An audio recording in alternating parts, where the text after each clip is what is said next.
8월 12일 전체 홍기 브리핑 시작하도록 하겠습니다. 저번 영상에서 말씀드렸던 115K에 대한 지지 구간이 유효하였습니다. 이거에 관련한 매매 복귀와 이때 지지 구간을 판단했던 것이 매물대였습니다. 이 매물대가 지금도 유효하거든요. 아직 이 상승에 대한 파동이 진행 중이기 때문에 이거에 대한 매물대와 앞으로 지금 비트코인이 112K를 찍어주고 눌림목이 나와주고 있는데 여기서 다시 한 번 더 상승이 나올 것인지 혹은 추가적 하락이 있는지에 대한 앞으로의 시나리오에 대해서도 설명을 드리겠습니다. 영상 길지 않으니까요. 끝까지 스킵하지 마시고 보시게 되면 분명히 도움이 되실 겁니다.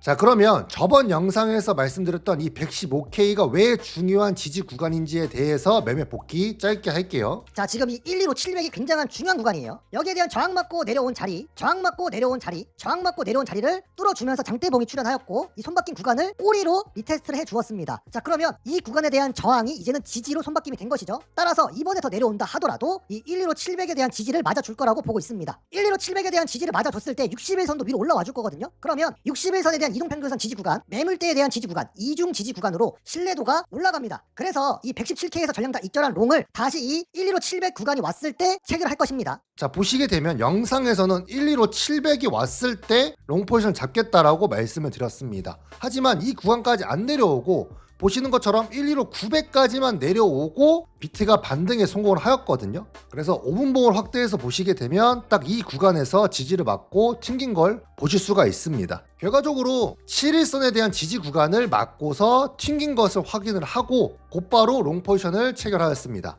보시는 것처럼 116K가 이탈하는 이 과정에서 매매할 자리를 준비하였고 12시간 봉에서 7일선이 닿았기 때문에 내가 기다린 1157이 아니더라도 이 지지 구간 확인을 하고 롱 포지션 체결을 하였습니다. 그래서 1차로 바로 체결한 가격이 116K가 된 것이고요. 아울러 저는 말로만 하지 않습니다. 잡자마자 라이브 방송을 시작을 하였고 라이브 방송에서 체결하는 모든 과정과 실시간 매매를 함께 하였습니다. 그리고 나서 결과적으로 비트코인이 쭉 상승세가 나와주면서 어제 날짜까지 112K를 찍어준 것이고요. 자, 그러면 지금 우리가 알아야 되는 게 뭐냐면 여기서 116K가 가장 큰 지지 구간이 형성된 것임을 이 영상을 통해서 알 수가 있습니다. 우리가 이 4시간 봉을 통하여서 지금 매물대가 116K에 위치했기 때문에 이 116K의 최대한 근사치가 왔을 때 롱 포지션을 체결하는 게 중요하겠죠.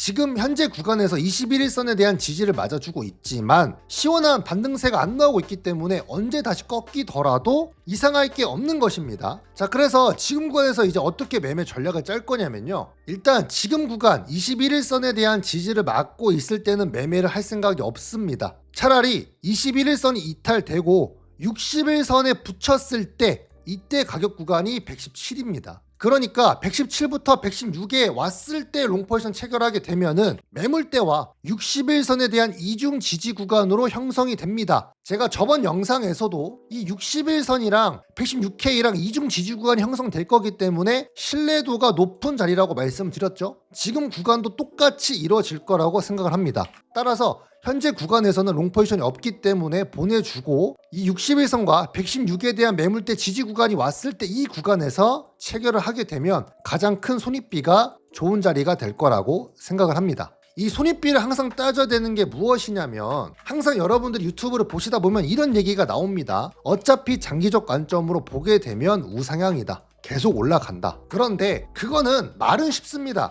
근데 지금 당장 우리는 레버리지를 쓰기 때문에 강제 청산가가 있잖아요. 그래서 항상 중요한 게 내가 어디서 매수를 하는가. 이게 가장 중요한 거거든요. 119에서 매수해서 올라갈 수도 있지만 만약에 꺾이게 되면은 손절가가 너무 멀어집니다. 그렇기 때문에 지금 구간에서는 21일선에 대한 지지만 있을 뿐 여기서 매수하는 것보다 차라리 눌렸을 때 이 60일선과 매물대 지지 구간에서 매수를 하는 것이 조금 더 합리적이다라고 생각을 하는 것이죠. 따라서 이러한 생각으로 현재 매매할 구간을 또다시 기다리고 있고 이 60일선과 116K가 왔을 때 여기에서 체결을 할 생각입니다. 자, 그러면 이거는 4시간 봉에서 추세를 먹으려고 기다림의 매매를 하는 것입니다. 그러면 이 기다림의 매매를 하는 기간 동안 단타 매매를 할 수가 있겠죠. 이 기다림의 매매라는 거는 사실상 말은 쉽지만 실제로 매매하기에는 굉장히 부담스럽기도 합니다. 왜냐하면 여기까지 붙을 때까지 기다려야 되니까요.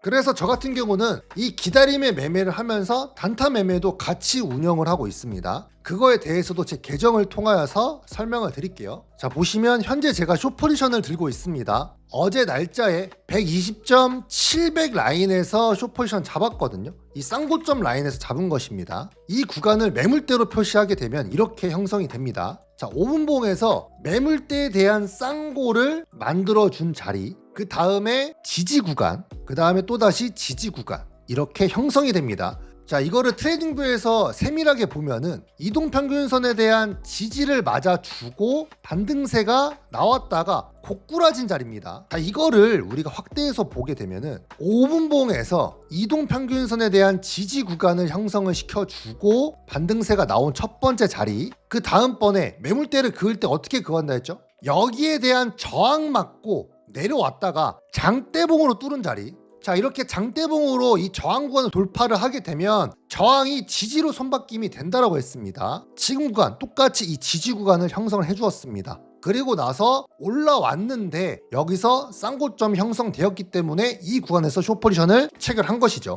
이거를 리플레이로 돌려서 보게 되면 매물대에 대한 상단과 이동평균선 상단 배열과 똑같이 겹칩니다. 그래서 이 구간에서 저항 맞는 걸 확인을 하고 새벽에 숏 포지션을 잡은 것이죠. 자, 그러면 여기서 숏을 잡았다고 했을 때 익절 범위는 어디일까요? 저는 익절 범위를 할 때도 이 매물대를 보고서 익절을 하는 것입니다. 애초에 저항이 뚫린 자리가 지지로 손바뀜이 되었습니다. 이 상태에서 내려오게 되었을 때 쌍바닥을 만들 수가 있잖아요. 그래서 이 쌍바닥일 때 절반을 익절하는 것입니다. 지켜볼게요. 자, 보시는 것처럼 여기에 대한 쌍바닥을 만들어 주고 반등세가 나올 수 있다라는 걸 인지했습니다.